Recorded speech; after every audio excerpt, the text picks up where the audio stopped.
Muy buenas, bienvenidos y bienvenidas a esta charla introductoria a la medicina germánica. En unos minutitos nomás vamos a empezar.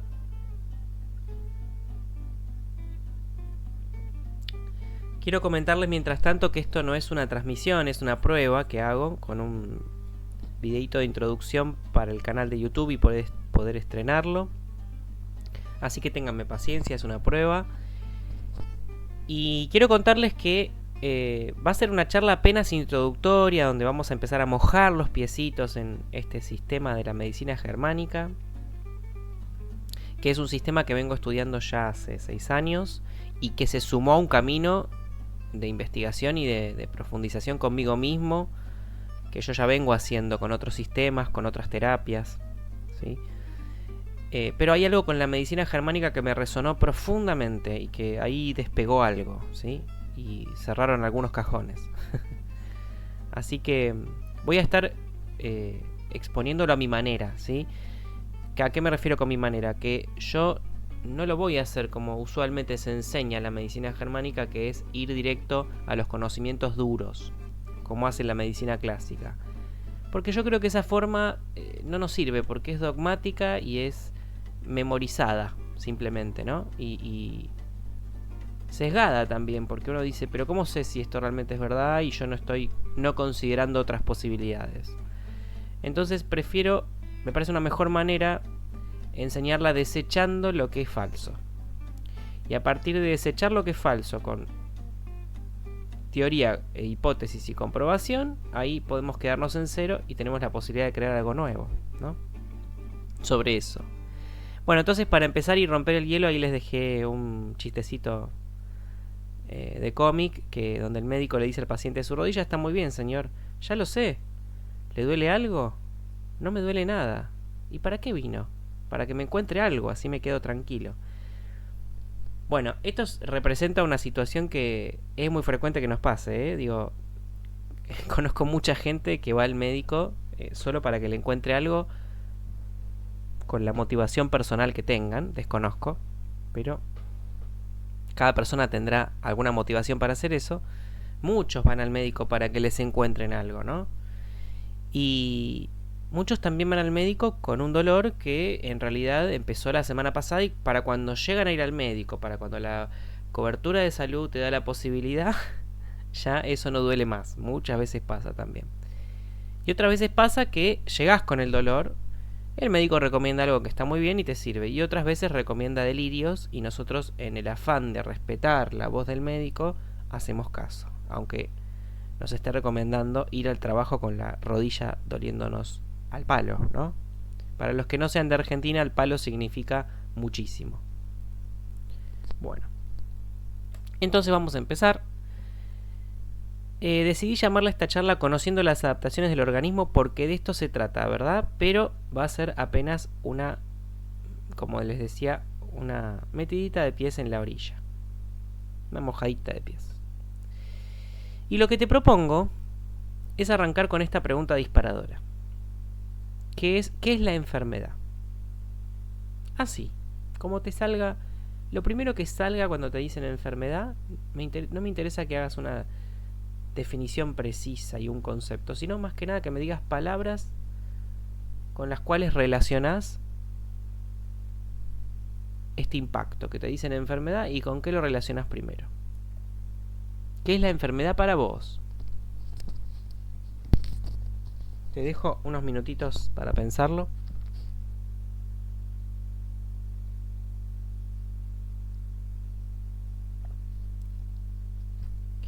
Y como yo no tengo interlocutor en esta grabación, pero sí tengo la actividad pensada, voy a pasar directamente a las respuestas que me ha dado la gente, a las respuestas más frecuentes, ¿sí? Y vos me dirás en comentarios si coincide con lo que vos pensaste. Bueno, y acá tenemos una lista de palabras muy comunes, son las más frecuentes que salen. Te dicen enfermedad y pensás en dolor, padecimiento, sufrimiento, ausencia de salud, intranquilidad. Médicos, ¿no? Miedo al médico, la típica. ¿A cuántos médicos voy a tener que ir? ¿Me van a dar una mala noticia? La cara del médico, miedo a la cara del médico. al resultado, al médico leyendo los resultados del análisis, ¿no? De los estudios. Los tratamientos, ¿qué van a ser? ¿Agresivos? ¿Cuántos van a ser? ¿Cuánto tiempo van a durar? ¿Cuántos me tengo que hacer? Los medicamentos, también. ¿Cuántos voy a tener que tomar? ¿Por cuánto tiempo? ¿Va a ser mucho? ¿Va a ser crónico? ¿Cuántos van a salir? Miedo a todo esto, ¿no? Miedo atípico con la enfermedad. Malestar, que podría resumir un poco todas las palabras, y muerte. Esto lo puse que no siempre sale, pero es muy frecuente que salga, que la digan esta palabra, porque culturalmente tenemos asociado mucho la enfermedad a la muerte. Cuando no necesariamente por estar enfermos vayamos a morir. Depende de cada caso. Hay mucha gente que se ha curado y está vivita y coleando por la vida. Bien, y por el contrario te quiero preguntar, ¿qué es la salud para vos? Acá me parece que se complica un poquito más. Lo mismo, hay palabras, lo que te resuene.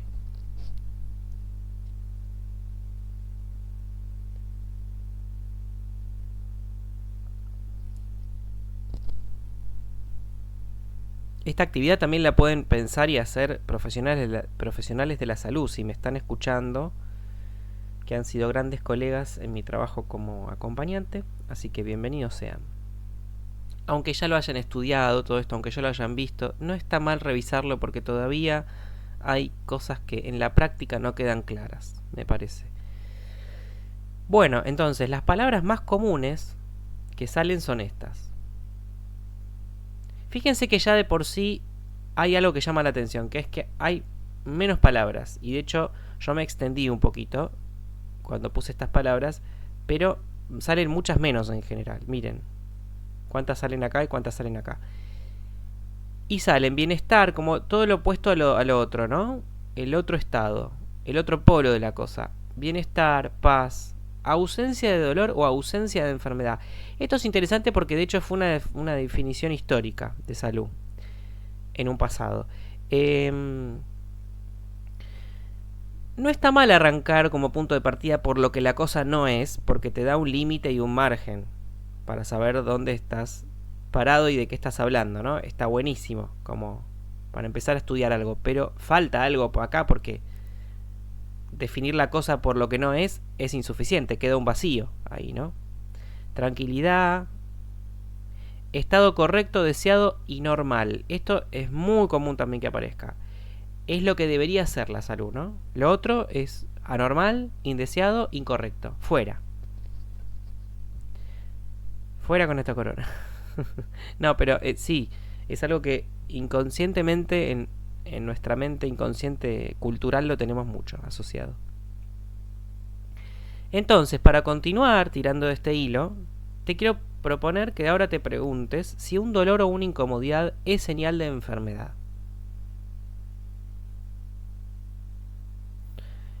Y por el contrario, si la ausencia de malestar, de incomodidad o dolor es una señal de salud.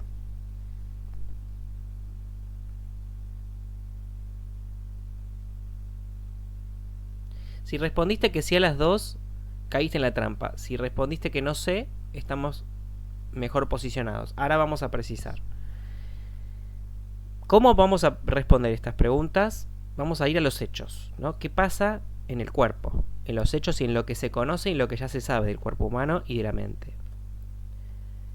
Y acá tengo el retruque. Mira, cuando nos golpeamos necesitamos inflamar para protegernos. Por ejemplo, la formación de un chichón. Siempre que te golpeas se produce una inflamación, ¿sí? Que podríamos decir que es una inflamación reparadora del cuerpo. Cuando te golpeas, hay estructuras que se lastiman, entonces el cuerpo lo que hace es llevar hinchazón, edematiza la zona, lleva grasas, la hincha para que esas estructuras se reconstituyan. Y también para proteger, pues, por ejemplo, vamos a suponer que te golpeas la cabeza o el codo o el brazo, como está en la foto ahí. Hay estructuras muy sensibles internas, venas, arterias o incluso hay en el cráneo está el cerebro adentro. Entonces la inflamación, el chichón, tiene la intención también de proteger de que el golpe no vaya adentro y no lastime estructuras más sensibles que si se lastimaran estaríamos más complicados. Es decir, que acá ya podemos desechar que siempre que hay una incomodidad o un dolor es señal de enfermedad. Digo, dentro de todo lo que puede ser una enfermedad consecuente de un golpe, la inflamación es un síntoma, pero podría ser considerado un síntoma vital. Si no estuviese ese síntoma, estaríamos muy complicados. Lo mismo cuando estamos intoxicados. El organismo va a generar síntomas de desintoxicación que son vitales. Por ejemplo, los vómitos o la fiebre. Cuando, por ejemplo, te intoxicaste con algo que te comiste que está en mal estado, el cuerpo produce estos dos síntomas porque necesita sacar la intoxicación afuera, el veneno afuera. Si no hiciera esos síntomas, por más de que sean incómodos, feos y que indeseables, los tiene que hacer. Si no los hiciera, estaríamos más complicados, porque el veneno se quedaría dentro. La intención del vómito es sacarlo afuera, y la intención de la fiebre es matar el excedente de todo lo que sobre. Valga la redundancia, ¿verdad? Bueno, de la misma manera, cuando nos sentimos bien, no necesariamente estamos bien. Por ejemplo, una persona puede tener la tendencia a sentirse bien encontrando la aprobación de terceros. Constantemente, en todas las situaciones, en todos los contextos. Puede haber contextos donde eso sea necesario, digo, qué sé yo. Tenés que mínimamente encontrar la aprobación de un jefe, bueno. Pero una persona que tiene la tendencia a ubicarse en un lugar de aprobación, buscando o creyendo que encuentra la aprobación de terceros, puede sentirse bien mientras la encuentre. Ahora, al momento de que no la encuentre más, puede desarrollar síntomas. O sea que uno puede no tener un síntoma y sentirse bien, pero ya estar creando la tendencia para en un futuro tenerlo. Y ya que hayan síntomas y señales de que voy a desarrollar un problema. Por ejemplo, una neurosis, ¿no? Los síntomas de una neurosis. Me desaprueban, ya empiezo con la rumia mental. Con pensamientos en círculo vicioso que terminan en el mismo lugar, que no tienen solución. De todas maneras, entonces de acá podemos decir que yo puedo sentirme bien físicamente y mentalmente, pero que no esté en buena salud del todo, ¿no? De la misma manera, cuando no tenemos dolor físico, no necesariamente nuestros órganos no vayan a generarlo o adaptarse. Acá puse un ejemplo de la serie del Doctor House, ¿no? Una serie de mi época, buenísima, si pueden mirarla, muy buena. En la serie House hay un capítulo, un caso, donde llega una paciente que empieza a tener síntomas menores, empieza a tener fiebre, pero con el paso del tiempo se va complicando, empieza a tener problemas cardíacos y los médicos no entienden qué le pasa porque ni tiene antecedentes familiares de ningún tipo, ni tampoco tuvo enfermedades graves en su historia clínica, no tiene enfermedades de base. Lo único que tiene es una operación de cadera en donde le pusieron una prótesis. Lo único. Y entonces House en un momento sospecha y se da cuenta que el problema podía venir por el cobalto de la prótesis. El metal con el cual está hecha la prótesis.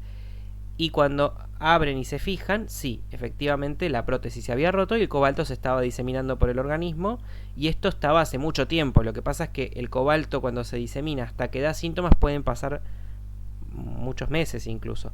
Entonces, esto que les parece algo raro, esto fue un caso real, de hecho. No me acuerdo si en Mendoza o en qué provincia era, pero esto fue un caso real en donde un médico recibió a un paciente con los mismos síntomas, la misma situación, sin enfermedades de base en la historia clínica, sin antecedentes, y en un momento de lucidez el médico se acuerda del capítulo de House, chequean esto, y efectivamente el señor también tenía una prótesis rota de cadera.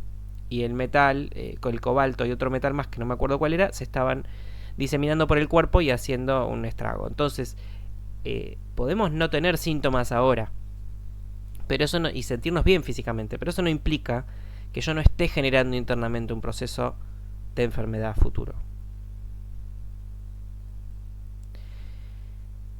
Inclusive cuando nos sentimos mal, ese estado es variable, tanto en lo físico como en lo mental. No es que hay algo fijo. Y de hecho, naturalmente estamos dotados como especie de la capacidad de repararnos. Gripe o neurosis, digo, ¿quién no se recuperó de una gripe, del famoso cuadro de la gripe que hemos tenido todos? o quien yendo al psicólogo no se sintió mejor de su propia neurosis, la entendió, la ordenó un poquito y estuvo mejor después. Y maduró y todo lo que ya conocemos las personas que nos hemos atendido. Bien, para avanzar un poquito más, vamos a ver que en la naturaleza, ya metiéndonos en datos un poquito más duros y acercándonos a una definición, en la naturaleza que se monta sobre leyes naturales, los cuerpos vamos a ver que naturalmente se sanan y se restauran. En la selva, en la naturaleza salvaje, vamos a ver que no todos los animales que se enferman se mueren. Se sanan muchos y muchos lo hacen sin ayuda. Otros con ayuda de algún integrante de su manada, por ejemplo, o incluso nosotros que también somos animales biológicos, podemos necesitar intervención medicamentosa y quirúrgica y o mecánica, por ejemplo. Bien, perfecto. Pero el proceso igual lo estamos haciendo nosotros, con ayuda, pero lo estamos haciendo nosotros. Nuestro organismo lo hace, no lo hace nadie más. Y en la selva, el animal no tiene otra cosa que con ayuda o sin ayuda de... No tiene otra opción con ayuda o sin ayuda de sus integrantes de manada, hacerlo solo también, sin intervención medicamentosa ni quirúrgica. Entonces quiere decir que de algo estamos dotados para sanar. También, y esto lo sé de primera fuente, en estudios científicos, que esto es un estudio que se hace siempre que se saca un producto medicamentoso al mercado, de cualquier tipo, lo sé porque trabajé en un lugar que hacía esto. La médica que se encargaba de dirigir este protocolo de estudio me explicó que esto funciona específicamente de esta manera. Agarran una población, por ejemplo, agarran un total de 100 personas, un total de 100 personas con el mismo síndrome, ¿sí? A un 50% de esa cantidad le dan el principio activo verificable, es decir, el medicamento que están testeando, que quieren sacar para comercializar, que se supone que tiene la reacción química que cura esa enfermedad, ¿sí? Que ya se sabe que va a tener un efecto. Y al otro 50% se le da un elemento placebo. Esto es una pastilla generalmente de azúcar que no tiene ningún principio activo verificable. Y no le dicen a qué personas le están dando el placebo y a qué personas le están dando el medicamento real, ¿sí?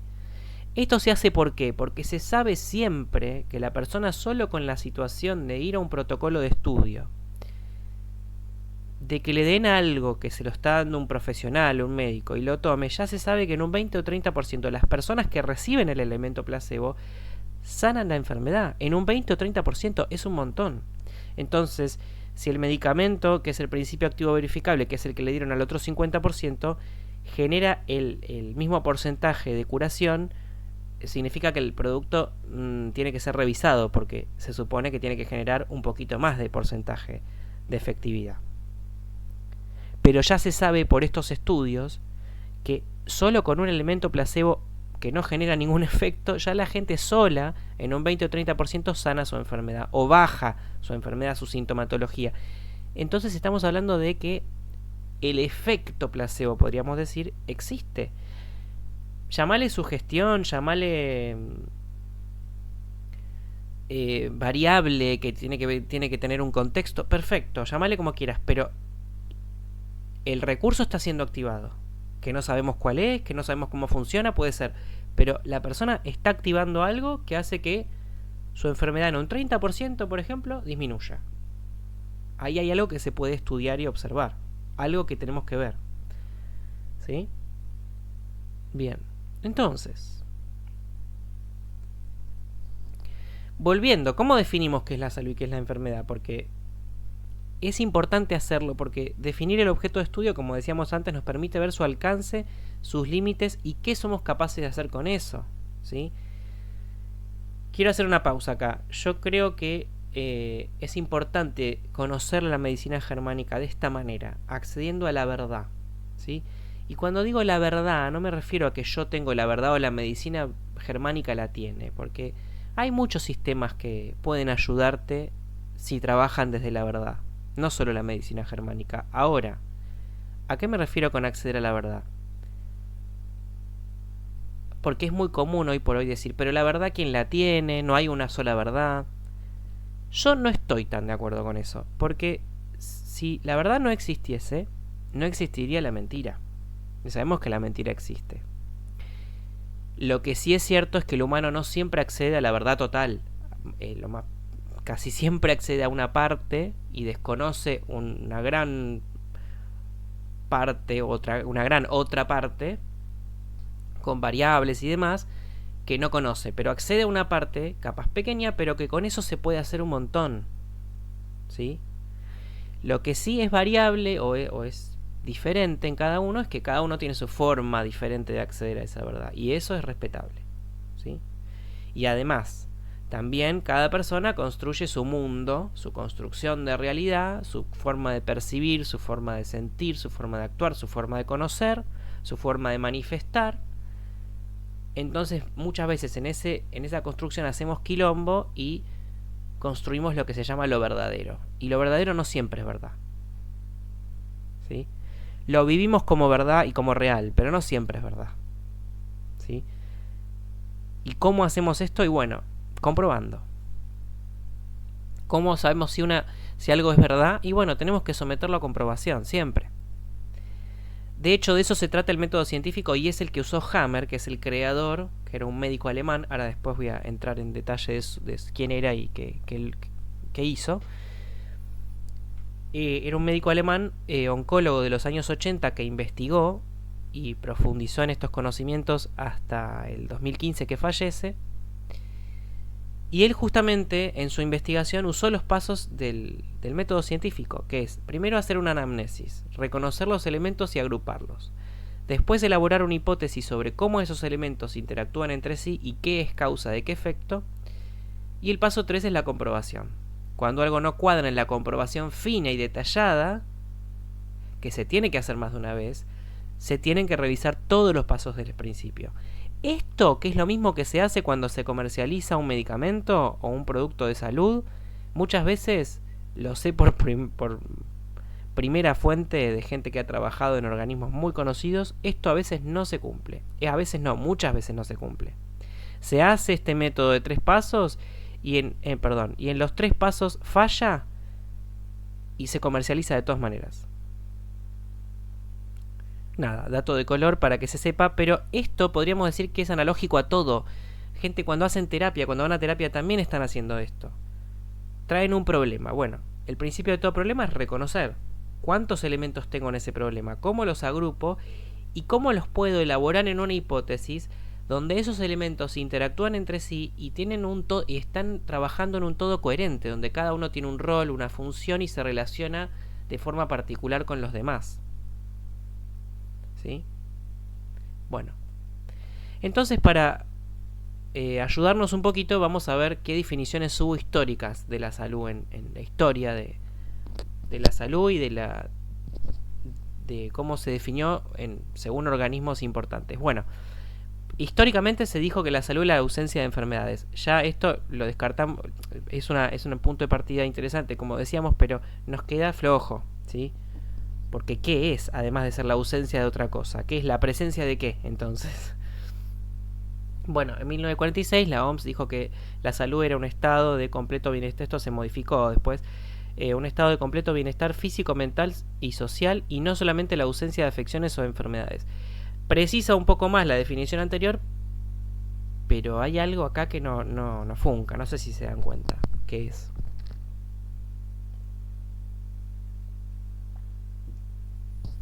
No hace falta ser un científico para darse cuenta que en esta definición hay algo que es falso.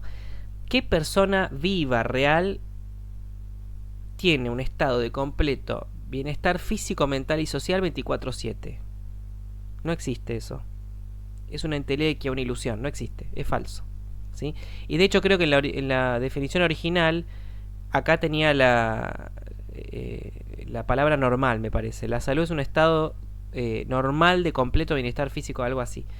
Ya la palabra normal es un problema también, porque hace alusión a una escala de valores que puede ser cultural o personal. O sea que no tiene que ver con lo real de la cosa, con los hechos.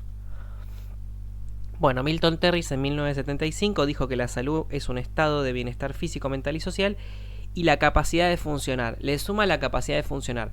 Esto está bueno porque habla de una función. Como decíamos, en un todo los elementos tienen una función. Y le da dinamismo, le da movimiento, ¿sí? Y no meramente la ausencia de enfermedad o incapacidad. Esto está bueno también porque en una definición que acá no está, es la, creo que era la de la... no quiero mentir, no me acuerdo quién la había definido así, pero en las antigüedades también se definía como ausencia de discapacidad o capacidad especial. Y eso también es una cosa que es falsa, porque una persona puede tener una capacidad especial, puede tener reducido un recurso o una habilidad de su propio organismo y sin embargo que se adapte perfecto al medio ambiente. Y hasta incluso que por no tener esa habilidad y esa capacidad, por ejemplo, vamos a dar un ejemplo, alguien que es invidente, que es no vidente, puede desarrollar un oído impecable, mucho más capaz que el oído de los que sí tenemos la capacidad de ver. Eso ya se sabe que es así, está estudiado y hace a la adaptación exitosa de esa persona, no a la enfermedad de esa persona. ¿Se entiende? Bueno, acá en la definición ecológica habla del medio ambiente, cosa que también está bueno. Es una adaptación con el medio ambiente, no es una adaptación en el aire, ¿sí? Y habla de capacidades y desenvolvimiento, ¿no? Lo que hablábamos recién, posibilidades, recursos. Bueno, y ahí se fue revisando la definición de la OMS. En el 84 dijo que era la capacidad de realizar el propio potencial personal. Estamos hablando de lo mismo. Adaptación al medio ambiente. Y también habla de comunidad. Es interesante esto porque el medio ambiente constituye la comunidad también, sobre todo en esta sociedad, en estos tiempos que vivimos en civilización.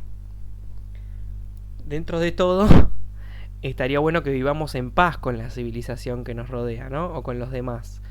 En tolerancia y respeto y aceptación del de que tenemos al lado. Suena paradójico en estos tiempos de guerra, ¿no? Pero es interesante porque la capacidad de convivir en paz o convivir en tolerancia con otros que tenemos al lado en una sociedad, la hemos desarrollado los seres humanos. Que no la usemos siempre es otra cosa, pero la hemos desarrollado y está en algún lado. Bueno, y acá de tanta investigación y tanta definición que se fue revisando, se llega a esta conclusión, digamos. Como proceso, el estado de salud es variable, es dinámico. Nadie posee un estado físico de completo bienestar. Nadie posee un estado fijo de completo bienestar físico, emocional, social y espiritual. Y no se puede definir un límite exacto entre salud y enfermedad. Ambos son términos relativos y dependientes de un gran número de variables. Bueno, esto amplía un poquito la cosa, está bueno. Pero tampoco termina de definirla de por sí. Pero está bueno que marca una relatividad, una variable. Entonces, vamos a hacer el proceso, a ver si llegamos a algo de lo que llegan estas organizaciones o instituciones, o algo parecido, ¿no? Vamos a comprobar, vamos a hacer el método científico de 3 pasos. Empecemos por reconocer los elementos obvios, que muchas veces por ser obvios no los vemos, están ahí y no los vemos, como pasa en el cuento La carta robada, que no me acuerdo del autor ahora. Léanlo, está buenísimo. Es una persona que roba un documento y lo deja en el escritorio a metros de la puerta de su casa de entrada.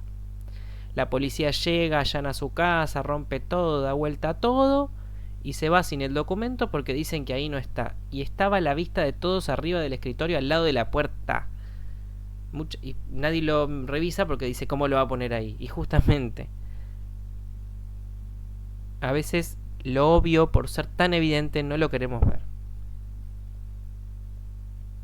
Bueno, vamos a partir de una cosa que es obvia, que es que la salud y la enfermedad se manifiestan en los seres vivos. ¿Dónde aparecen? ¿Dónde existen? En los seres vivos. No se manifiestan en objetos inertes o cuerpos muertos, ¿sí?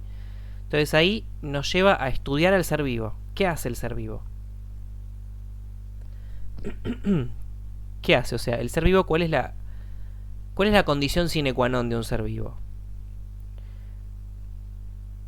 Sobrevivir, con sus recursos y posibilidades. Una de las cosas que hace el ser vivo es sobrevivir, otra es adaptarse Y una vez que sobrevive y se adapta, esto es de Laborick, creo, del estudio que hizo Laborick, si no me equivoco ahora, del estudio de la biología de los seres vivos, eso hacen constantemente con diferentes formas, diferentes especies, diferentes modos, lo que quieras, pero siempre hay esa condición. Sobrevivir, adaptarse y mantener ese estado el mayor tiempo posible, hasta que algo del medio ambiente cambia o interno cambia y nos vemos obligados a volver a hacer ese proceso. Lo hacemos con nuestros recursos y posibilidades. ¿En dónde? En un medio ambiente con sus variables. ¿Sí? Pero ¿qué nos indica que tenemos que continuar sobreviviendo y adaptándonos? ¿Qué nos indica que tenemos que aplicar los recursos y posibilidades? Y las sensaciones.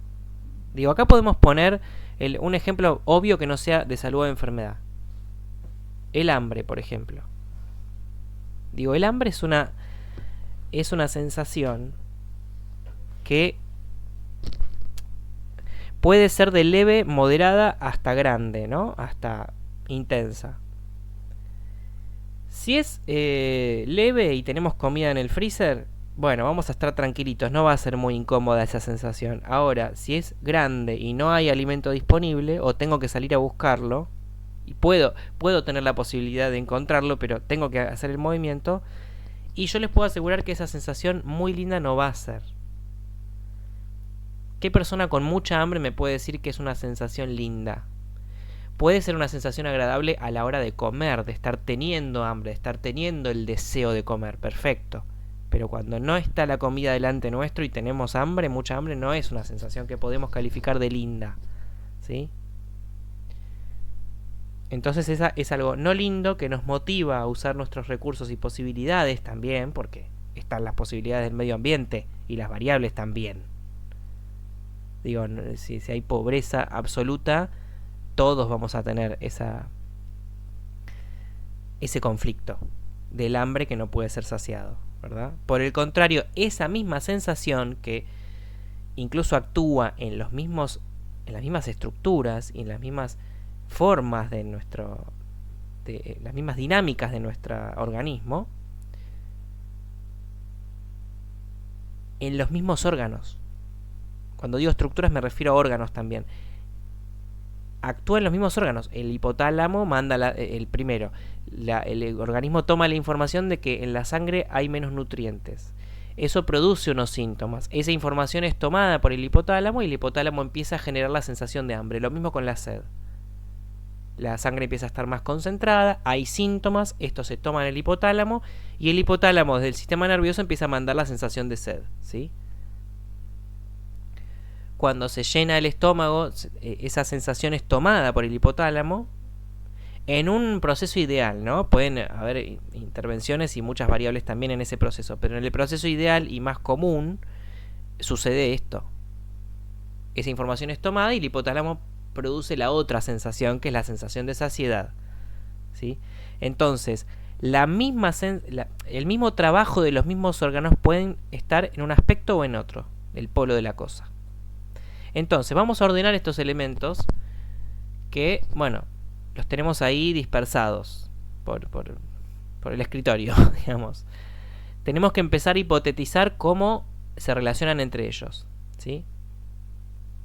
Y yo voy a hacer una salvedad acá, que a pesar de que acabo de describir una sensación que puede ser el hambre, que puede no ser tan linda, vamos a sacarle el juicio de valor, ¿sí? De malestar y bienestar. ¿Por qué? Porque sigue siendo algo que podemos percibir como no lindo, pero es lo que nos motiva a movernos también. Entonces, el juicio de valor de un síntoma o una sensación se lo estamos dando nosotros. No tiene que ver exclusivamente con si es bueno o es malo, sirve o no sirve. Muchas veces, qué sé yo, por ejemplo, como decíamos, la fiebre no es agradable y sin embargo la fiebre en muchos casos está cumpliendo una función vital, ¿sí? Entonces vamos a dejar sensaciones. Si están de acuerdo y si no están de acuerdo, escríbanme, pregunten lo que quieran. Bien, entonces sumamos estos elementos hipotetizando, ¿sí? ¿Cómo quedaría esta ecuación?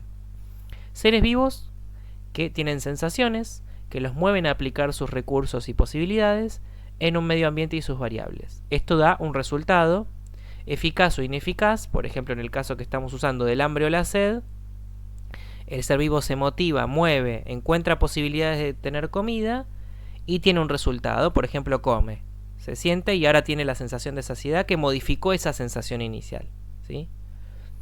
Lo mismo con el cansancio, el calor, también son sensaciones. También, qué sé yo, el animal se mueve a la sombra, hace un montón de cosas. Pensemos más en cosas arcaicas y primitivas y en la naturaleza salvaje, para después traspolarlo a la civilización. Bueno, entonces lo que tengo para proponerte, según esto, es que lo pongamos de forma circular este sistema, porque en realidad, si lo vemos bien, como veíamos acá, esto modifica la sensación, entonces hay que volver acá y vuelve a ocurrir la rueda, ¿verdad? Entonces es mejor que de forma vertical o lineal lo pongamos de forma circular, ¿sí? Entonces ahí tenemos los elementos en los cuales podrían actuar la enfermedad y la salud. Estamos acercándonos a una definición. ¿Podemos decir que es analógico a esto entonces como teoría? Incluyendo la muerte, ¿no? Porque digo, también si en el medio ambiente no hay ni agua ni comida y probablemente voy a morirme, ¿no? O si la enfermedad me supera, voy a morirme también, digo. Si el organismo no puede con eso, entonces están ambas. El ser vivo aplica sus recursos. Perdonen que me ponga repetitivo, pero es importante para que llegue el mensaje. En un medio ambiente y sus variables que produce cualquiera de estos polos de la cosa, inclusive salud. Si la salud, si termina transformándose en salud, el ser vivo va a tener otra motivación y va a sentirse distinto. Podemos decir que puede pasar esto, o incluso esto, ¿sí? Acá en esto les pongo les puse el rayito porque siempre hay un impacto del medio ambiente, ¿sí? En esto. ¿Sí? Ahora lo vamos a ver en detalle, pero estamos hablando de lo mismo, digo. El impacto del medio ambiente que nos va a mover a buscar alimento es que no hay alimento, por ejemplo, y que hace calor y que estoy cansado y que necesito energía. O puede ser un estímulo, como decíamos en el golpe, la intoxicación fue un estímulo del medio ambiente y eso va a generar un estado de enfermedad, por ejemplo. Bien. Entonces, estamos hablando ya de algo, volvemos, espera, antes de esto, volvemos. Estamos hablando de ya un sistema en el cual hay partes de un todo que cumplen su función, ¿sí? No todas son elementos vivos, pero estamos hablando de algo que es dinámico, en los cuales actúan todos estos elementos en una armonía y en un todo coherente. Estamos hipotetizando ya.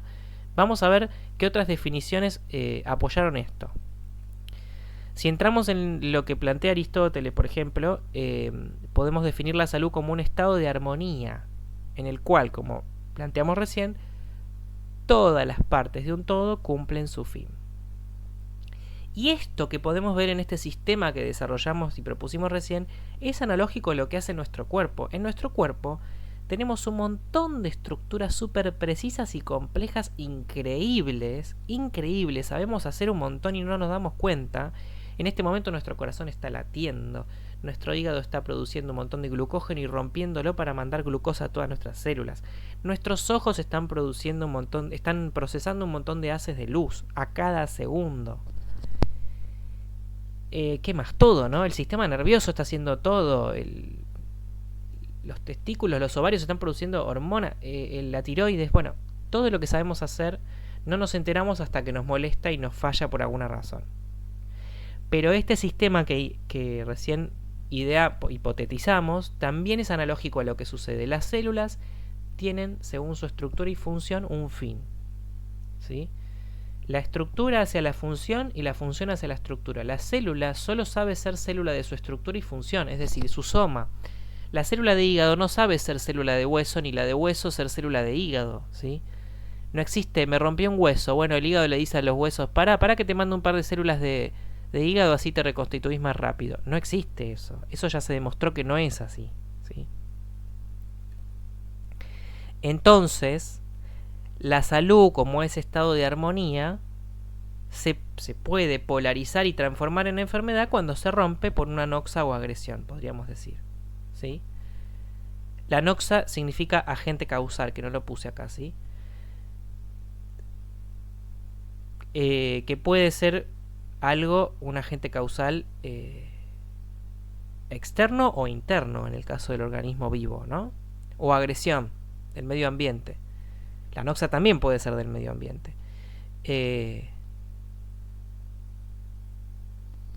Bueno, todos los ejemplos que dimos siguen esta descripción. El organismo pone en juego entonces, ante una noxa o agresión, un mecanismo para restablecer esa salud o armonía perdida. Entonces, si todo esto va bien, la enfermedad se podría definir como el intento del organismo por recuperar esa armonía perdida. ¿Sí? Estamos en el punto de la hipótesis todavía. Estoy sumando elementos, pero que coinciden con lo que ya planteamos y que se comprueba en los hechos. Pero todavía estamos hipotetizando porque todavía hay algo acá que no termina de decir, bueno, pero sí, esto es así y bueno, ¿cómo sabemos todavía? Falta una comprobación. Porque no sabemos si siempre la enfermedad es esto, ¿no? Entonces, voy a seguir hipotetizando y voy a poner entonces armonía o desarmonía o muerte en lugar de enfermedad y salud. ¿Bien? Este proceso se cumple siempre. Ahora, el hecho de recuperar la armonía, como decíamos en el ejemplo del golpe y la intoxicación,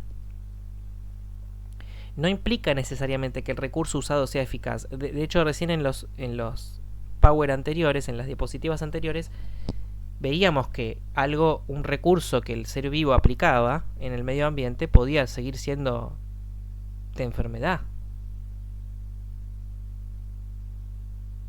Digo, el animal salvaje, dicen, hay un dicho popular famoso, que dice que el animal salvaje el animal es el único que no tropieza 2 veces con la misma piedra y que el humano es el único que sí lo hace.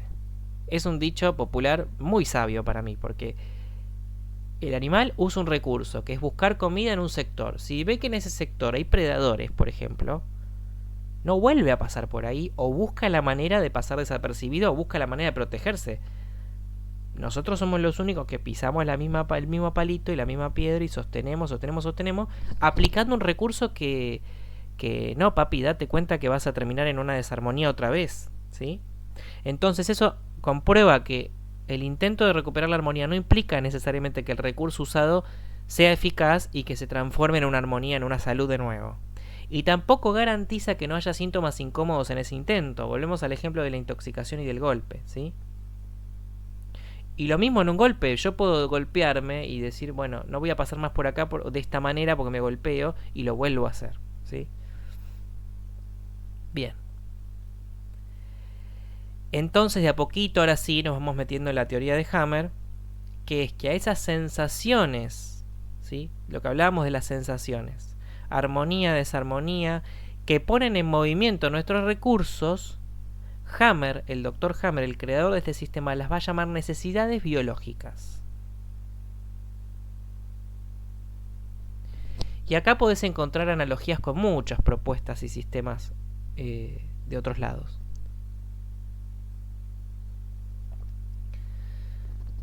Incluso de algunas religiones, qué sé yo. No como religión, como verdad científica, pero sí con algunas verdades en algunos aspectos, ¿no? Llamarle necesidad espiritual, llamarle necesidad álmica, llamarle directamente necesidad, llamarle deseo, como le decía Freud, puede ser también, ¿no? Podría llegar a ser, tiene un punto de contacto.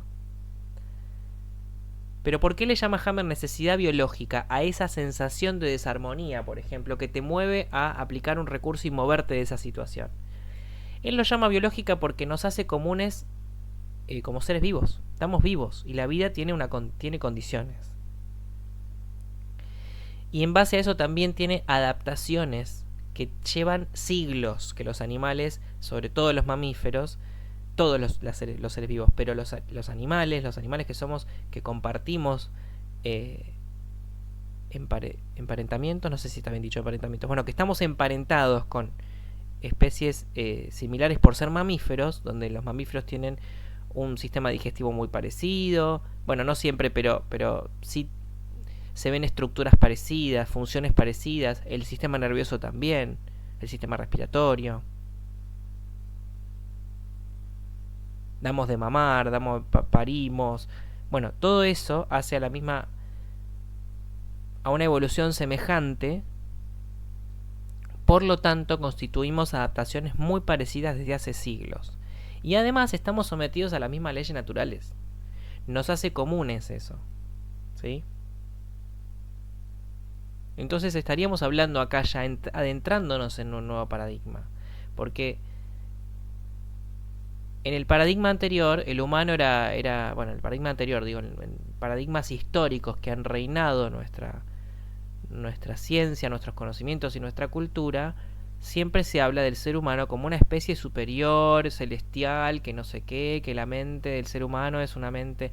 Sí es verdad que es más sofisticada con la evolución conseguida, digo, sí es verdad que ante las especies, por lo menos las especies conocidas, somos la que ha superado y está a la cabeza. Si hay más especies desconocidas, bueno, que nos superan no lo sabemos todavía, pero por lo menos lo que se sabe y lo que se conoce con certeza es que somos la especie que reina el planeta. Entonces, y que estamos por encima de muchas otras. Entonces, sí es verdad que la mente nuestra ha adquirido una sofisticación que las otras no. Ahora hay que ver en qué punto. Porque quizás solamente es una forma distinta que hemos creado, que las otras especies también lo tienen, pero lo usan de otra manera, simplemente, ¿sí? No es que no lo tienen, no es que el animal, la cabra o el león no tienen mente, como se dice, ¿viste? Hay que ver, porque si la adaptación es la misma, solo que tiene otra forma, hay que ver si no utilizan la mente también. Ahora vamos a ver esto. Pero bueno, el paso 3, que del que igual ya estamos entrando, en la comprobación en los hechos, que fuimos entrando todo el tiempo y saliendo, pero lo difícil es que se demuestra en la práctica, cuando hablamos de salud y enfermedad en uno mismo, ¿sí? Eso es lo complicado de este sistema y de otros, que no hay forma de demostrarlo con maquinitas, aunque Hammer se devivió y se rompió el alma por demostrar con todos los medios de diagnóstico disponibles, incluso tecnológicos, su tesis, y aún así no lo quisieron escuchar. Lo escucharon, lo aprobaron, pero después no lo quisieron poner en los conocimientos de la Facultad de Medicina. Entonces estamos ante un problema que no tiene que ver con exclusivamente la búsqueda de la verdad y lo científico, tiene que ver con otros intereses. Entonces, volviendo, recalculando, la deducción entonces nos quedaría: el estado de desarmonía o armonía de nuestra salud tiene que ver con ese movimiento de nuestra necesidad y si estamos en conflicto o no con ella, y cuántas posibilidades hay en el medio ambiente también, por supuesto. Hammer entonces va a llamar a estos dos estados de la necesidad, le digo yo, él no lo describe así, pero vamos al mismo punto, programas, ¿sí?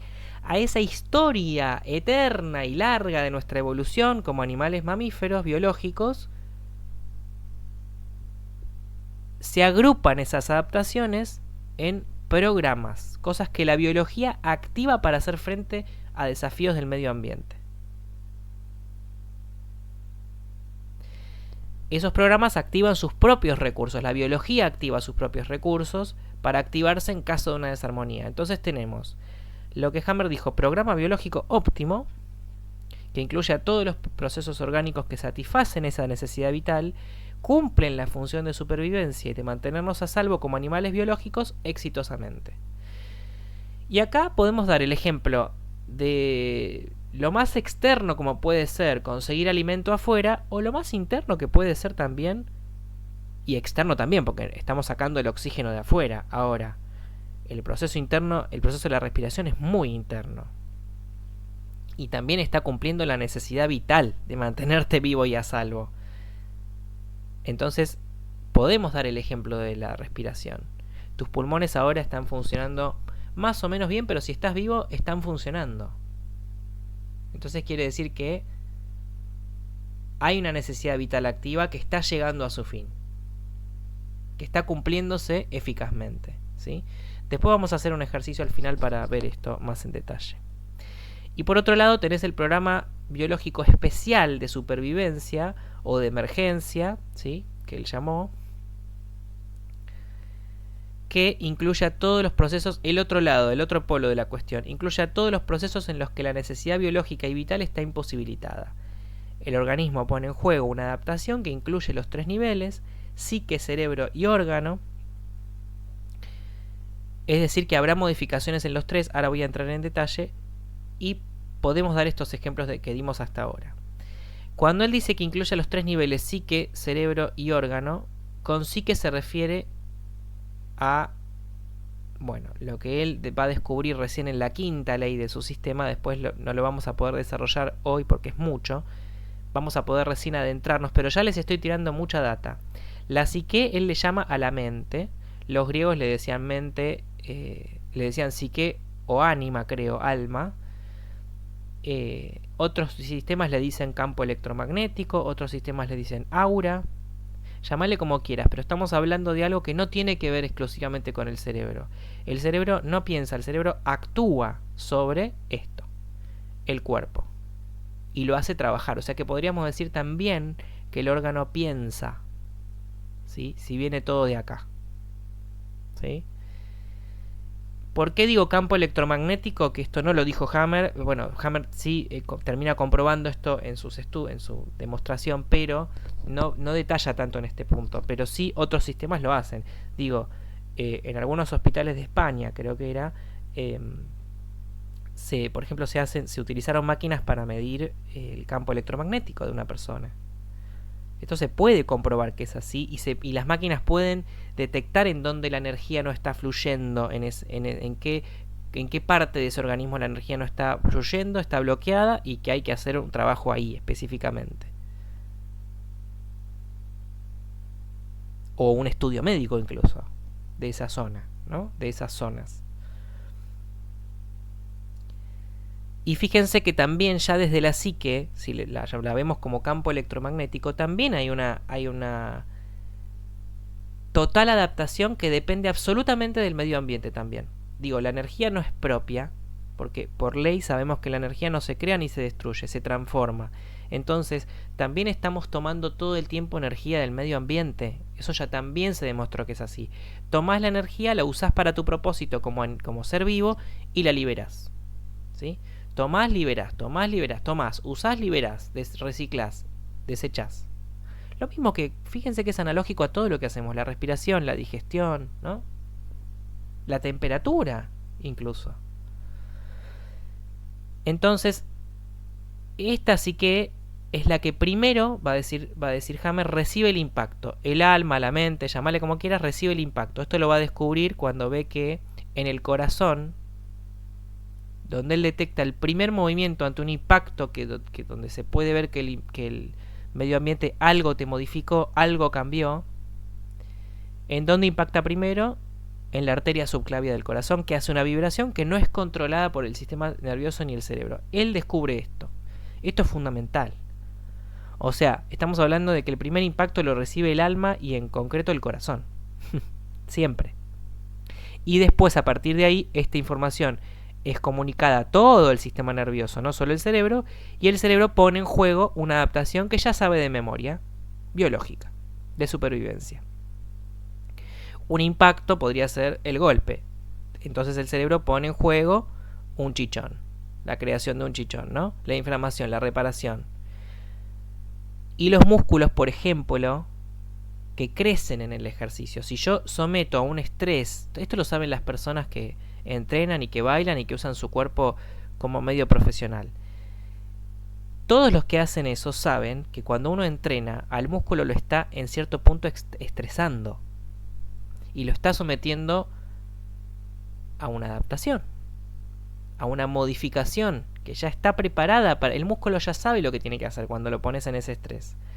Se desgarra un poco y después, cuando ya la actividad terminó y estás en frío, ahí el músculo duele, ¿sí? Lo mismo con el golpe. El golpe no duele en el momento que recibís el golpe. Presta atención cuando te golpees. Esperemos que no sea de gravedad, ojalá. Pero si te golpeas, presta atención. En el momento, instante, segundo, microsegundo que te golpeaste, no sentís el dolor. Lo sentís unos segundos después. Entonces estamos hablando de un programa especial de supervivencia. que empieza a actuar después de que se recibe el impacto, ¿sí? Como solución al problema. ¿Por qué debería ser distinto en todos nuestros procesos mentales, donde no haya un impacto tan real del medio ambiente? Estamos hablando de impactos muy reales, muy materiales y muy químicos. Ahora, cuando el impacto es más un estímulo, por ejemplo, alguien me dijo algo que no me cayó bien, y entonces empiezo a crear una adaptación con eso. Estamos hablando también de un estímulo del medio ambiente. Ahora, acá influye mucho más la psique y la historia de esa psique y lo que esa psique está acostumbrada a hacer. Y a dar por verdad, esto es fundamental, y a dar por cierto y por hecho, ¿no? ¿Por qué debería ser distinto que yo cree toda una adaptación ante algo que me dijeron que no me gustó? O ante algo futuro que podría venir, que yo ya sé que viene por otro estímulo que me enteré, que vi. Por ejemplo, mi jefe me empezó a mirar, voy a dar un ejemplo tonto, mi jefe me empezó a mirar con cara rara, con cara desaprobadora, entonces yo ya pienso que me va a echar. Doy por cierto eso y ya los días siguientes, como sé que se puede venir ese riesgo, empiezo a hacer toda una adaptación en el cuerpo o en la mente. ¿Está? Entonces los programas biológicos son óptimos hasta que algo cambia en el entorno y creamos el intento de adaptarnos, el programa especial. A ese instante, impacto, estímulo, Hammer lo llamó choque biológico. Esto lo pueden ver en el libro Testamento de una nueva medicina germánica de él, que es uno de los libros que resume en gran parte su teoría. Después hay otros libros que precisan, pero acá introduce y resume. No en todos momentos de ese libro la cosa está dicha en lenguaje simple. O sea, en algunos momentos está más compleja porque a él le interesaba mucho que lo escuchen médicos y que aprendan su sistema, porque con este sistema justamente se puede predecir cosas importantes que puede vivir una persona en casos extremos, por ejemplo un infarto, ¿sí? En este sistema, al saber que hubo un impacto, se puede hasta predecir cuándo podría un impacto de un contenido específico, se puede saber cuándo va a haber un riesgo a posteriori. Hammer podía predecir infartos, podía decirle, dale tal medicación entre las 4 y las 5 de la mañana o estén atentos porque puede llegar a haber un riesgo. Y eso sucedía, le pegaba. Entonces a él le interesaba mucho que los médicos conozcan su sistema y por eso por momentos en el libro le habla en lenguaje muy técnico a los médicos, pero por otro lado tiene una forma muy bonita y simple de explicar sus leyes para que cualquiera pueda entenderlas y aplicarlas en su vida. Y también lo más lindo del libro es los casos que él cuenta. Los casos son invaluables, muy bonitos. Así que si pueden, léanselo. Lo tengo yo, me escriben, se los mando. Es cierto que no son traducciones oficiales, es verdad que hubo un tema con las traducciones, todo el mundo lo comenta esto. Pero bueno, para introducirse en el mundo no está mal. Bueno, entonces vamos a poner ejemplos donde el choque puede ser más simbólico que real. Siempre hay un estímulo real de por fuera del medio ambiente, el entorno que yo construyo, pero muchas veces influye más la psique que yo, que el medio ambiente, ¿no? En sí. Digo, no es lo mismo un golpe, una intoxicación que me dijeron algo que no me gustó, por ejemplo. O que estoy compartiendo mi casa con alguien que me está generando un conflicto. Un ejemplo de algo simbólico puede ser, me comí algo tan duro, un ejemplo de algo real o simbólico puede ser, me comí algo tan duro que me resultó indigerible. Esto puede ser real o simbólico. Hacemos las mismas adaptaciones para lo real y para lo simbólico, en su mayoría. ¿Tá? Bueno, en esto que es, me comí algo duro o pesado, en medicina germánica es una adaptación principalmente de la curvatura mayor del estómago, que es una parte del estómago, no importa. Pero esa comida puede ser también simbólica. Atravesar una situación tan dura que no la podemos transformar en propia, no la podemos hacer propia, entonces adaptamos el estómago. Y ahí puede haber un crecimiento de estómago, ¿sí? A diferencia del músculo, por eso digo, esto también lo investigó Hammer.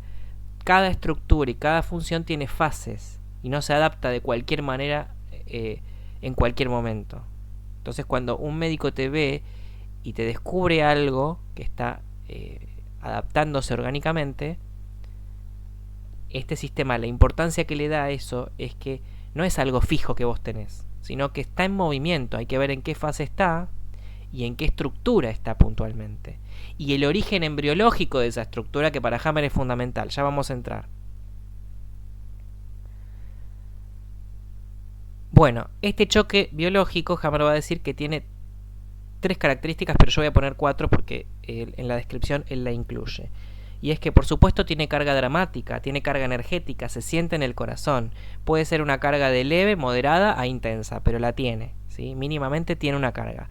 Cohíbe la necesidad, justamente, o le da una forma a la necesidad donde la necesidad no tiene una forma de satisfacerse, no tiene solución inmediata. Es totalmente inesperado y vivido en soledad. Bueno, esto no lo vamos a poder desarrollar a full hoy, porque ya es un montón esto. Pero es interesante ver esto. Un golpe nunca es esperado. Un golpe siempre va a ser inesperado. Y es la forma en que para Hammer impacta todo en nuestra salud. O la mayoría de las cosas, ¿no? Es inesperado. Inesperado es una expresión que cuando Hammer la escribe, él pone a contrapié, que es una expresión alemana que no tiene traducción literal. Y por eso se tradujo totalmente inesperado, pero la traducción literal sería algo que nunca consideraste posible que te pase. O algo que nunca en la vida imaginaste que te iba a pasar. ¿Sí? Bueno, en el caso de ciertas especies, puede ser la humana, que tenemos una mente sofisticada, aunque el conflicto lo estemos viviendo por 5ª vez, por ejemplo, porque es el 5º novio que nos hace lo mismo, la 5ª novia que nos hace lo mismo, y seguimos eligiendo el mismo patrón de persona, por ejemplo, siempre va a ser inesperado, porque hasta que no aprendamos, eso va a ser inesperado. Ay, no, otra vez me hicieron lo mismo, otra vez, ¿te das cuenta? ¿No? Es un ejemplo, pero para que se entienda en hechos concretos. Cuando nos amigamos con el momento presente y aprendemos a estar en paz con todo lo que ocurre y con todo lo que es como es, no como nos gustaría, no con nuestros juicios de valor y nuestra escala de valores, haciendo quilombo ahí, es cuando las cosas que nos suceden toman carácter de menos esperado. De no inesperado, de esperado, porque estás más amigado con lo posible del momento de la hora, del presente.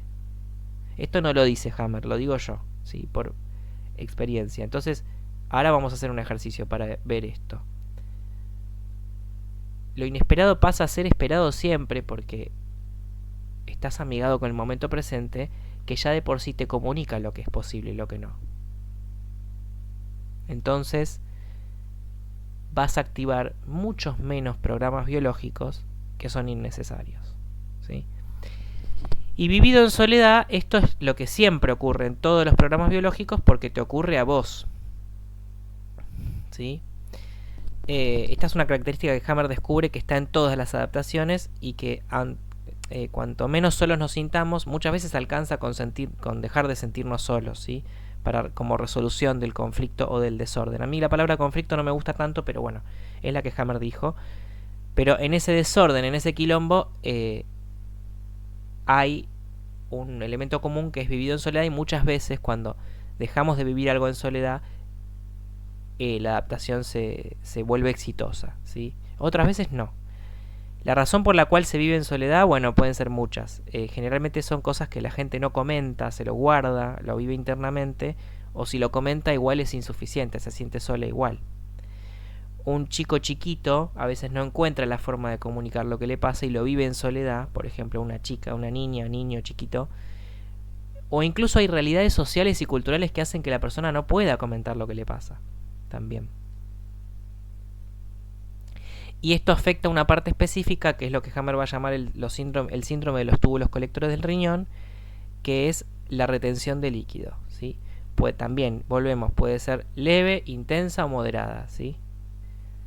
El ejemplo más claro de esto es el conflicto más fuerte, más total, que tiene que ver con el conflicto de nuestra existencia, con el conflicto del prófugo, le va a llamar Hammer, el conflicto de abandono. Me siento absolutamente solo y empiezo a retener un montón de líquido al punto tal de que un médico me puede diagnosticar insuficiencia renal aguda. Esto es muy común que lo veamos en terapias intensivas y en cárceles, ¿sí? ¿Por qué? Porque la persona está absolutamente abandonada y sola. Si ustedes alguna vez entraron en una terapia intensiva, esto es muy común que pase. Y es cuando se vuelve un problema. Cuando la cosa es muy intensa en relación a los túbulos colectores del riñón, ahí es donde todos los síntomas se pueden complicar, incluso la vida de la persona. Entonces Hammer primero chequeaba que eso esté calmo, esté bien, bajarle la cuestión, hacer que la persona se sienta acompañada. Él le daba mucha importancia a esto. Bueno, acá ya estamos entrando de duro, de lleno en el sistema de Hammer y no nos da el tiempo para demostrar, ni hipotetizar, ni comprobar, pero lo podemos hacer en clases posteriores. Ustedes pregúntenme lo que necesiten, pero estamos dando una pincelada, una primera introducción. ¿Qué usó Hammer para demostrar todo esto? Acá brevemente les cuento un poco de la historia de Hammer. Hammer, como les decía, fue un médico oncólogo. Esperen que tome un poquito de agua.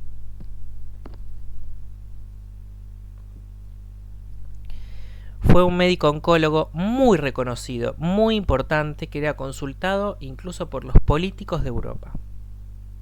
Por algunos reyes también. Por ejemplo, el rey destronado de Italia, Víctor Manuel de Saboya. Lo nombro porque fue con ese caso en el cual Hammer empieza su investigación por algo personal que le ocurre. Él era director de 3 servicios hospitalarios, director de director de servicio de oncología y radiología, si mal no recuerdo. Y tenía una esposa que también era médica como él y compañera de investigación, y tenían un hijo llamado Dirk. En una ocasión, él era un médico tradicional, convencional, tenía 1000 y pico de pacientes con cáncer, era oncólogo, trataba con los tratamientos tradicionales, no era nada alternativo ni nada. En una ocasión va a atender a este político, a Víctor Manuel de Saboya, y van en un yate a atenderlo a Italia.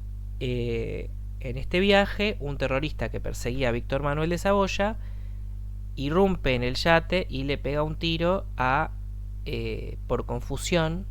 En lugar de dispararle al rey, le dispara a el hijo de Hammer, Dirk Hammer, y este chico muy joven muere, ¿sí? Creo que un mes más tarde internado. Entonces, bueno, sumado a esto, el gobierno de Alemania no quiere problemas con el gobierno italiano, entonces deciden no hacer ningún juicio ni ninguna demanda. Entonces Hammer y su esposa se sienten absolutamente solos con esto y con mucho dolor por haber perdido a su único hijo, ¿sí? O a su hijo más joven, porque tenían otro hijo, si mal no recuerdo, pero era un hijo que querían muchísimo, por supuesto, y no pueden procesar esto de otra forma que con mucho dolor. Entonces, al tiempo de esto, Hammer desarrolla un cáncer de testículo y su esposa, la médica Hammer, desarrolla un cáncer de mama, ¿sí? Él no puede evitar asociar. Voy a aclarar esto porque también hay una cuestión con esto, hay mucho rum, mucho radiopasillo. Hammer se termina operando de este tumor y se lo saca. No es que Hammer dijo no hay que sacar los tumores, no hay que operar. Su teoría va por otro lado. En su caso fue necesario sacar el tumor, pero él se termina recuperando, ¿sí? Eso es lo importante. Él no puede evitar cuando pasa esto, sobre todo siendo él una persona absolutamente sana, al igual que su esposa. En Alemania las leyes frente a los médicos son estrictas y ellos cumplían con las leyes, no fumaban, no tomaban alcohol, no consumían ningún tipo de droga, ningún tipo de sustancia psicoactiva. Aclaro esto porque en general la medicina convencional sigue atribuyendo, por más de no tener comprobación científica, estas actividades o estos hábitos a las causas o los coadyuvantes o los cofactores del cáncer. Bueno, esto queda desechado en el caso de ellos dos, ¿sí? Hammer cuando le pasa esto no puede evitar relacionar lo que le había sucedido con las estructuras afectadas de él y de su esposa. Fíjense, la mama para nutrir a la cría y el testículo para generar la espermatogénesis, para generar la procreación y generar hijos. O sea, no podía evitar relacionar algo doloroso con algo que el cuerpo siente que es un tumor. Vamos a precisar. El tumor es un crecimiento, ¿sí? Es un crecimiento de una estructura de un órgano. Que para que la estructura total, el organismo total, funcione efectivamente, no necesita tanto crecimiento de esa estructura. Pero por alguna razón ese organismo lee que lo necesita. Que no es suficiente con lo que tiene. Que necesita generar más estructura. Entonces podemos decir más mama para nutrir más o más testículo para tener más hijos porque hubo una pérdida grande en el territorio, en la manada, ¿sí?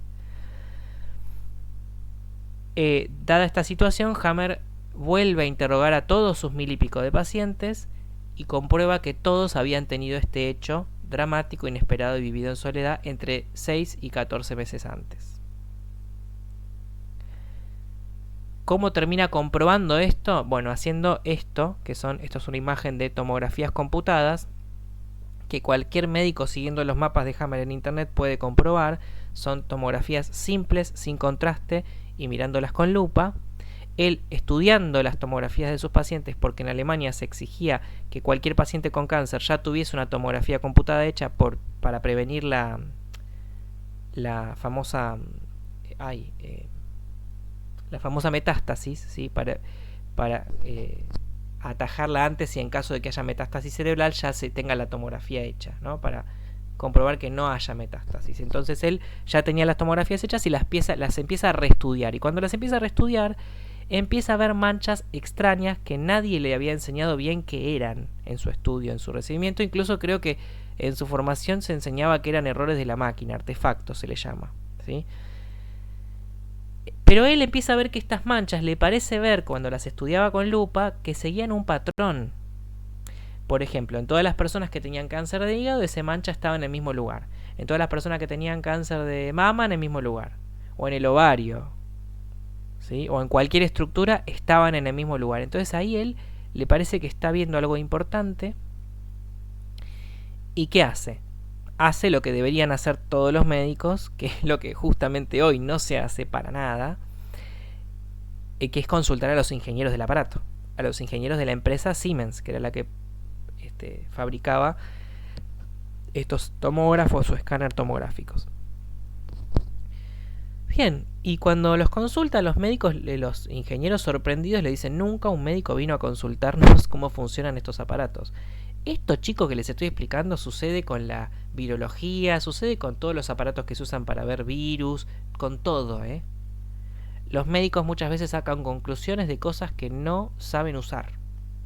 Con el respeto de los médicos. Otros sí saben usar y sí consultan, pero en su gran mayoría no consultan. Bueno, entonces él consulta a los ingenieros y los ingenieros le dicen que sus equipos no tienen errores, pero que para que él compruebe esa teoría le dan 2 tomógrafos, 2 equipos, y él repite la prueba en todos sus pacientes nuevamente y vuelve a encontrar las manchas en el mismo lugar. Entonces ahí se concluye que si son errores, no van a aparecer en el mismo lugar tan sistemáticamente. Entonces ahí es donde él se pone a reestudiar el cerebro y la relación con los órganos, ¿sí? Esta tesis que Hammer hace la expone en la Universidad de Tübingen en Alemania en los 80, en una carta que yo tengo y es pública y me la pueden pedir si quieren, y como examen el comité que estaba en esa universidad, que es una de las universidades más importantes de Alemania y del mundo en su momento, aprueban su sistema. ¿Por qué? Porque someten la prueba con 600 tomografías. Es decir, Hammer le dan 600 tomografías computadas de pacientes con cáncer y Hammer, sin haber visto a los pacientes nunca ni conocerlos, describe perfectamente en esas 600 tomografías qué cáncer tenía la persona y en qué estado se encontraba el mismo. No tuvo una sola refutación. Esta tesis es firmada y es aprobada por estos médicos, por este comité de médicos, y sin embargo se niegan hasta el día de hoy a poner estos conocimientos en los programas de estudio de todas las universidades de medicina. Hasta el día de hoy, incluso en la UBA acá en Argentina, una de las universidades más importantes públicas, se sigue enseñando que estos son errores de la máquina. Bueno, acá tenemos el ejemplo de uno de estos focos de Hammer, le va a decir él. muy pronunciado, ¿sí? Después vamos a ver que, bueno, en otro video les explicaré que este foco toma diferentes formas según el estado en el que está la persona adaptándose, pero acá podemos ver uno muy pronunciado, o sea, esta persona está muy conflictuada. Entonces de acá podemos ir a la primera ley de Hammer, que es la primera que él desarrolla y explica en sus libros, que dice: toda enfermedad se produce a raíz de un DHS, es decir, un shock conflictivo, inesperado, sin solución, vivido en soledad, que afecta a los 3 niveles, psique, cerebro y órgano. El contenido del conflicto, que es lo que no vamos a poder desarrollar hoy, determina en el momento del DHS tanto la localización del foco de Hammer en el cerebro como la localización de la enfermedad equivalente al órgano. ¿Sí? Todo esto está hablando de que en realidad ese shock, que incluso si tomamos información de la psicología podríamos decir ese estímulo del medio ambiente,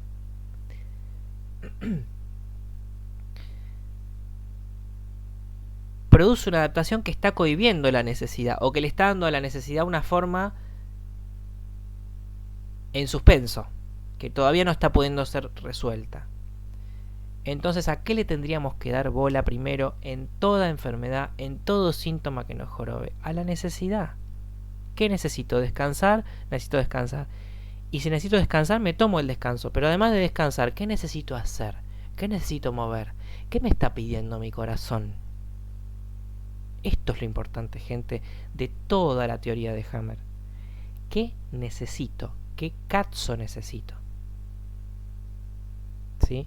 Entonces, si yo sigo mi necesidad real, si escucho mi corazón y voy en concordancia con eso, me voy a enfermar mucho menos, y cuando me enferme, las enfermedades no van a tomar una forma súper intensa, ¿sí? Van a estar leves porque me voy a ocupar pronto de lo que tengo que hacer, y eso se va a sanar lo más pronto posible. Al cuerpo y a la adaptación a la biología le gusta la rapidez, ¿sí? Y además los conflictos que viva van a ser más reales. Un golpe, por ejemplo. Ahí hay algo que ocuparse, pero es más real que un golpe que yo hago porque viví una situación como golpe. Le voy a dar menos trascendencia a lo que la psique, con su parte no tan copada, que es la parte de construcción de realidad y de símbolos, ¿sí? Cuando hablamos de significado y de simbólico, estamos hablando de algo muy sofisticado que podemos hacer. Eso no quiere decir, volviendo al tema de lo que hablábamos de la mente de los animales, eso no quiere decir que los animales no lo hagan. Chicos, las ratas, con las cuales compartimos un montón de emparentamiento, somos una especie emparentada, las ratas también hacen la construcción de símbolo. De hecho, son muy inteligentes. Si ustedes ven, cuando ven una manada cuando hay una manada de ratas que huele humo, o huele pelo de gato, o huele cloro, o huele algo que puede ser un riesgo, identifican que eso no es el riesgo en sí. El humo de por sí puede no ser el riesgo, pero ellas, como no tienen la capacidad de chequear todo el perímetro para ver si hay fuego, se van de ahí, no anidan ahí. Entonces ahí tenemos una asociación que hace la psique simbólica a pleno. Huelen humo, puede haber fuego, entonces acá no nos quedamos. Entonces condiciona tu construcción de símbolos y de significado, condiciona tu forma de actuar y reaccionar y conocer. Y eso no es propio del ser humano, lo hacen los animales también. Entonces, de la mano de esto podemos concluir que para Hammer la salud es el resultado de vivir en coherencia. Contame cómo te suena esto. Contame si estás atravesando algún problema de salud o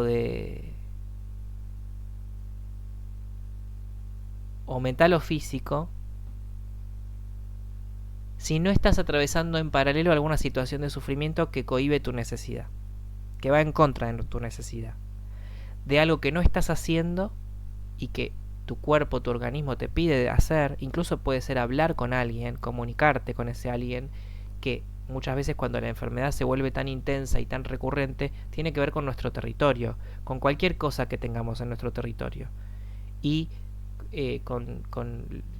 cuando digo territorio y manada me refiero a todo grupo de pertenencia con el cual construyas un sentido de pertenencia. tu casa, tu familia, un grupo de amigos, el trabajo, etcétera. ¿Sí? Cuando la enfermedad se vuelve intensa o recurrente, generalmente está pasando algo en el territorio. Con todo ser vivo incluso que esté en el territorio, o con toda cosa inerte que esté en el territorio que se haya cambiado de lugar, incluso las mascotas pueden ser consideradas parte de mi manada también. Entonces, ¿qué te está haciendo sufrir en paralelo, además de la sintomatología de la enfermedad mental o física? ¿Qué hay detrás? ¿Cuál es el sentido biológico, le va a decir Hammer, de esta adaptación? Dice esa enfermedad. ¿Está? Y para terminar, me gustaría decirte que todo lo que te dije hasta ahora es mentira. Esto es un chiste, no es que es mentira, pero sí, con esto te quiero decir que no me creas. Con esto te quiero invitar a ver que todo va a depender más de tu comprobación y de tu propia experiencia, de tu propio camino, de tu propio puente, el puente que vos mismo o misma sepas construir o puedas construir, para comprobar algo de esto, parte de esto o todo de esto. Entonces, siempre que haya una adaptación, vamos a mirar qué está pasando. ¿Qué situación de shock conflictiva estuve viviendo los últimos días o los últimos meses? ¿Sí? Comprobá, hacé tu propio camino. Y para cerrar y como regalo para todos los que se quedaron hasta acá y me bancaron hablando de todo esto tan redundantemente todo este tiempo, les quiero dar un pequeño ejercicio, ¿sí? Para el cual va a ser necesario que te ubiques en un lugar tranquilo, te sientes, te pongas cómodo y dentro de todo puedas estar en un lugar no con tanta luz, no con tanto estímulo lumínico, ¿sí? Bájale un poco a la luz, sentate y vamos a conectarnos con nuestra respiración como ejercicio. Esto no es de Hammer, pero es algo que me ha ayudado mucho a compensar con la medicina germánica y que está íntimamente relacionado. Primero vamos a hacer una respiración que te la voy a mostrar por audio, que va a ser así. Vamos a respirar muy profundo por nariz, elevando levemente los hombros y la parte del pecho del esternón, un poquito. Así. Hasta el tope. Vamos a hacer una pausa, una apnea leve, breve. Y vamos a soplar por boca. Todo el aire que más puedas. Y otra apnea, otra pausa. Volvés a hacerlo. Pausa. Pausa. Esto es para preparar al organismo al ejercicio, para oxigenarlo y para aflojar un poquito el diafragma. Te vas a hacer 3 de esos, hacelos, te espero, a tu tiempo.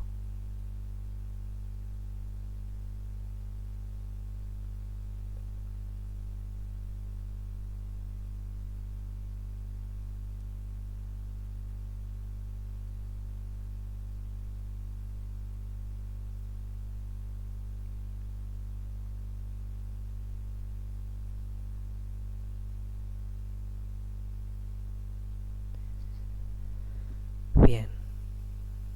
Entonces vas a cerrar los ojos ahora. Y lo único que vas a hacer, la única tarea que te propongo que hagas, es observar tu respiración.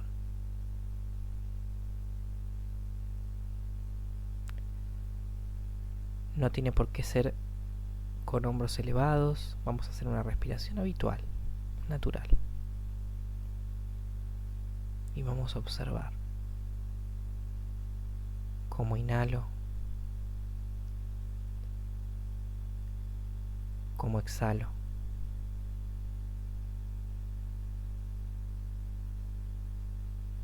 Cómo inhalo y cómo exhalo.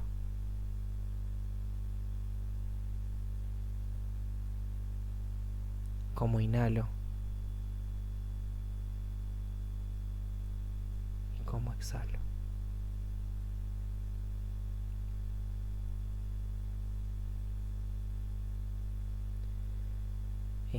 única tarea que tengo en este momento, la de observar mi respiración y todas las sensaciones del cuerpo que vengan con ella.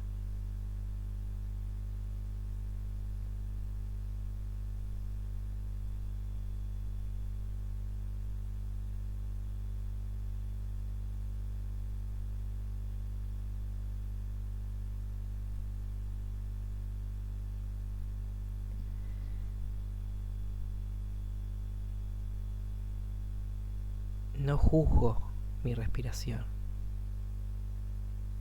simplemente la observo. Y si vienen sensaciones físicas incómodas,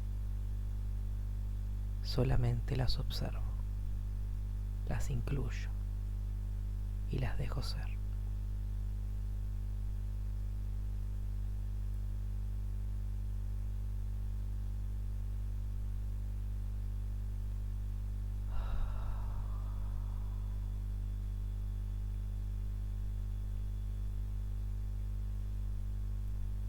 Si vienen pensamientos, ni los rechazo, ni los aliento a que se queden. Solo los observo y los suelto, los dejo ir y vuelvo a la tarea de observar mi respiración.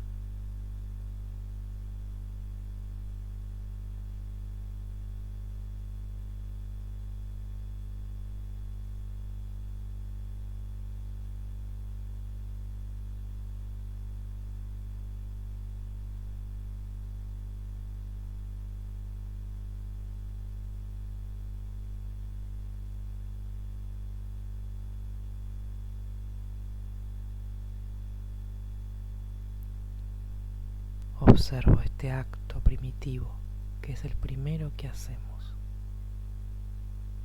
cuando nacemos y el último que hacemos cuando nos vamos.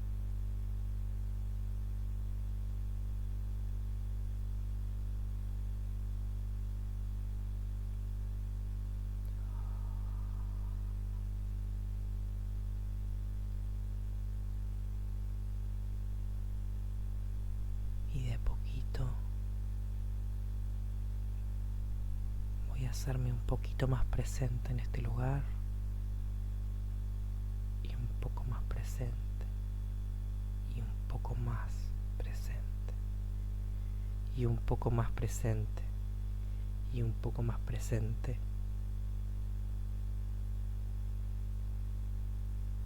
y cuando esté listo, a mi tiempo, abro los ojos.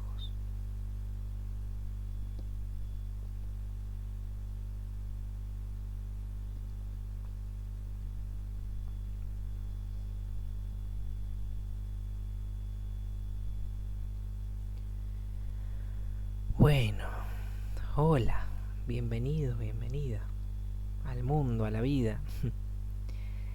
Te quiero agradecer mucho por haberme escuchado hasta acá. Recibo tus preguntas por privado o en comentarios.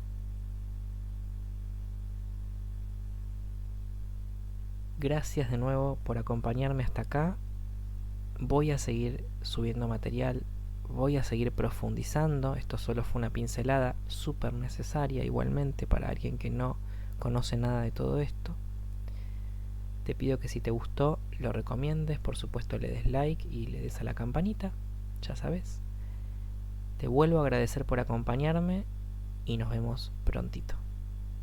Y te quiero recomendar como postdata que si este ejercicio te sirvió, lo puedas hacer mínimo 2 veces por día, ¿sí?